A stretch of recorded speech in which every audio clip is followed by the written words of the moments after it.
আসসালামু আলাইকুম এভরিওয়ান, আপনারা সবাই কেমন আছেন? আশা করি আল্লাহর অশেষ রহমতে খুব ভালো আছেন। তো আজকের রেসিপি ভিন্ন স্টাইলে চিংড়ি ভাপা। তো এই চিংড়ি ভাপা বানানোর জন্য এই যে এখানে হাফ কিলো চিংড়ি নিয়ে নিছি।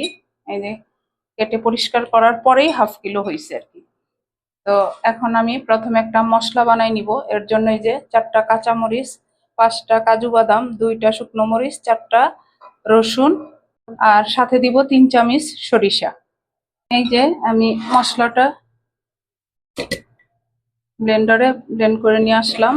এখন এই মশলাটা এই চিংড়ির মধ্যে ঢেলে দিব। বিসমিল্লাহির রহমানির রহিম।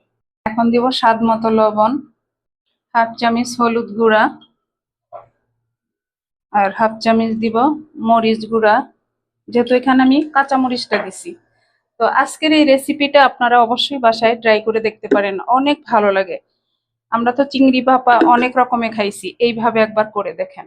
হাফ চামচ দিব ধনে গুঁড়া, হাফ চামচ দিব জিরা গুঁড়া, 2 চামচ দিব রান্নার তেল। এখন আমি তো সয়াবিন তেল দিয়ে করতেছি, আপনারা যদি চান সরষের তেল দিয়েও করতে পারেন। পর্যায়ে দিব 2 চামচ টক দই, চামচ দিব চিনি। এবার সবগুলো উপকরণ একসাথে ভালোভাবে মিশিয়ে নিব। এখনই কিন্তু সুন্দর একটা সেন্ট চলে আসছে। তো প্লিজ আমার ভাই বোনেরা, যদি আমার আজকের এই একটু অন্যরকম চিংড়ি ভাপাটা ভালো লাগে আপনাদের কাছে, তাহলে আমার চ্যানেলটাকে লাইক শেয়ার কমেন্টস করে আমার পাশে থাকবেন প্লিজ। এই যে মাখানো হয়ে গেল। এখন নিয়ে নিলাম একটা টিফিন বক্স, এর মধ্যে আমি এই মিশ্রণটা ঢেলে দিব। তা হয়ে গেল। এখন এর উপর দিয়ে আমি 1 চামচের মতো দিয়ে দিব সরিষার তেল। উপর দিয়ে দিব 4টা কাঁচামরিচ। এটা ঝাল ছড়াবে না, কিন্তু সুন্দর একটা ফ্লেভার আসবে। এখন ঢাকনাটা লাগাই দিব। এই যে এখন টিফিন বক্সটা ফ্রাই প্যানের মধ্যে 1 গ্লাস পানি দিয়ে দিছি, দিয়ে বসাই দিলাম। আর ঢাকনাটা দিয়ে চুলাটা হাই ফ্লেমে 5 মিনিট রান্না করব। বিসমিল্লাহির রহমানির রহিম। 5 মিনিট পর লো টু মিডিয়াম করে আরো 10 মিনিট, টোটাল 15 মিনিটের মধ্যে আমাদের ভিন্ন স্বাদের ভিন্ন স্টাইলে ইউনিক চিংড়ি ভাপা হয়ে যাবে। দেখেন মাশাআল্লাহ, মাত্র 15 মিনিটে হয়ে গেল ভিন্ন স্বাদের চিংড়ি ভাপা। তো চলেন এখন আমরা সার্ভ করে দেখব চিংড়ি ভাপাটা কেমন হইলো।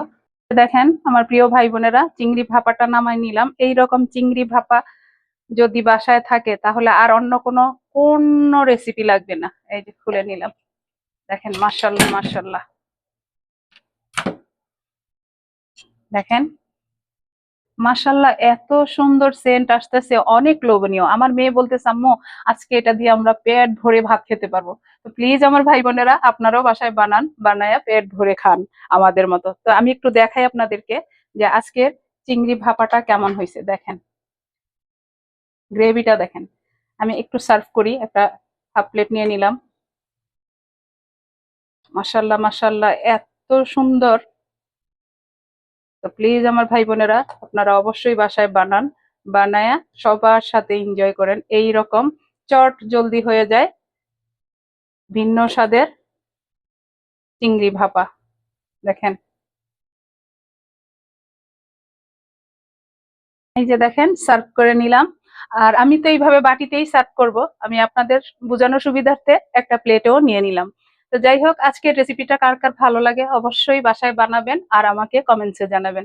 আমি এখন আপনাদের কাছ থেকে বিদায় নিব, আবার নতুন কোনো রেসিপি নিয়ে আসবো। আল্লাহ হাফেজ।